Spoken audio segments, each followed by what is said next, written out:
कृष्णाचा रंग सावळा होता आणि राधा खूप गोरी आणि सुंदर. एक दिवस कृष्णाने स्वतःकडे पाहिलं आणि यशोदामाईंकडे जाऊन थेट विचारलं, राधा इतकी गोरी आणि मी इतका सावळा का?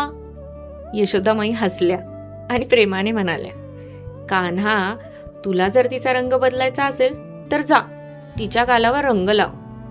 कृष्णाने तसं केलं आणि त्या एका स्पर्शाने रंग नाही बदलला, पण प्रेमाचा अर्थ बदलला. ही कथा आपल्याला शिकवते, प्रेम म्हणजे रंग नाही, तर प्रेम म्हणजे एकमेकात हरवणं, एकमेकांना स्वीकारणं. म्हणूनच माझं प्रेम व्यक्त करण्यासाठी हा माझा छोटासा प्रयत्न. त्याला ओला नारळाच्या करंज्या खूप आवडतात, म्हणून आज होळीच्या निमित्ताने मी प्रेमाने गुजिया बनवल्या. कारण म्हणतात ना, प्रेमाचा रस्ता पोटातून जातो. प्रेमाने केलेली छोटीशी गोष्ट सुद्धा जेव्हा आपल्या माणसाच्या चेहऱ्यावर हसू आणते, तर त्याहून सुंदर होळी कोणतीच नसते. देवाला नैवेद्य दाखवून जेव्हा मी त्याला पहिला घास भरवला, त्याच्या चेहऱ्यावरचा आनंद तोच माझ्यासाठी गुलाल होता.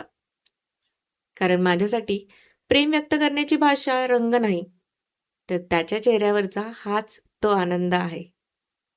Happy Holy everyone.